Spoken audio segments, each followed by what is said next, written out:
बहुत पहले की बात है, जब श्री गोपाल जी किसी भक्त के लिए साक्षी बने थे। ध्यान पूर्वक सुनिएगा।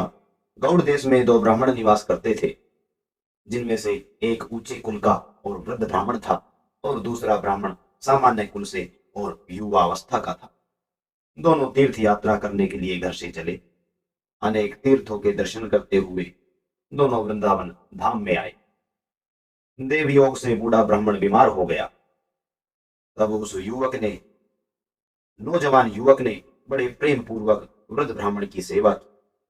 जब वृद्ध ब्राह्मण स्वस्थ हो गया तो उस पर अति प्रसन्न होकर वृद्ध ब्राह्मण ने श्री गोपाल जी को साक्षी बनाकर कहा कि मैं अपनी कन्या का विवाह तुम्हारे साथ करूंगा, ये प्रतिज्ञा करता हूं और श्री गोपाल जी को साक्षी बनाता हूं।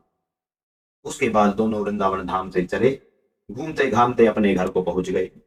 तब उस युवक ने वृद्ध से कहा कि अब आप अपनी प्रतिज्ञा का पालन कीजिए और अपनी लड़की का विवाह मेरे संग कर दीजिए। वृद्ध ने अपनी स्त्री से और कुटुंब वालों से बातचीत की। उसके बाद उन्हें जो है सहमति नहीं मिल पाई और अपनी प्रतिज्ञा से टल गया। नौजवान ब्राह्मण ने पंचायत जोड़ ली। पंचों ने पूछा कि कोई स्त्री या पुरुष तुम्हारा गवाह है तो उनसे आप कहलवा दीजिए, हम अवश्य ही आपका विवाह जो है उस कन्या से करवा दें। तो नौजवान ब्राह्मण ने कहा कि श्री गोपाल देव जी को जो है उन्होंने साक्षी बनाया था, अतः वे ही साक्षी है। तो पंच बोले कि ठीक है, यदि गोपाल जी आकर यहाँ साक्ष्य दे देंगे तो हम उनकी बेटे का विवाह आपके साथ करा देंगे।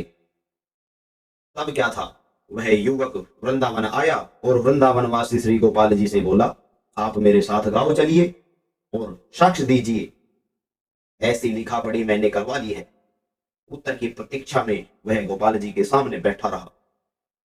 बैठे बैठे कई पहर बीत गए, उसने अन्न जल कुछ भी ग्रहण नहीं किया। तब भगवान श्याम सुंदर बोले, प्रतिमा चलती नहीं, क्योंकि भगवान तो प्रतिमा में थे, इसलिए भगवान बोले कि प्रतिमा चलती नहीं। तो नौजवान ब्राह्मण ने कहा, फिर बोलती क्यों हो? यदि भाव में भरकर बोल सकती है तो चल भी सकती है। भावपूर्ण उत्तर सुनकर श्री गोपाल जी साथ चलने को तैयार हो गए और बोले, मैं तुम्हारे साथ अवश्य चलूंगा, पर नित्य 2 सेर उत्तम भोग मुझे अर्पण किया करना, हम दोनों उसमें से आधा आधा खा लिया करेंगे। दूसरी प्रतिज्ञा यह है कि मैं तुम्हारे पीछे पीछे अपने पैरों के नुपुरों को बजाता चलूंगा, उनकी ध्वनि तुम्हारे कानों में पड़ती रहेगी, पीछे घूमकर मत देखना, जहां घूमकर मुझे देखोगे बस मैं वहीं रह जाऊंगा। अब आगे आगे भक्त और पीछे पीछे भगवान वृंदावन से चल दिए। जैसे ही गांव के निकट पहुंचे, वैसे ही उस भक्त के मन में आया कि जरा चलते हुए ठाकुर जी की शोभा तो देख लूं कि कैसे दिखते हैं मेरे प्रभु। घूम कर देखते ही श्री गोपाल जी वहीं के वहीं खड़े रह गए जहां उन्होंने पीछे मुड़ के देखा था, और मंद मंद मुस्कुराने लगे। भक्त ने कहा, क्यों थक गए क्या भगवान? अब तो बस थोड़ी दूर चलना है।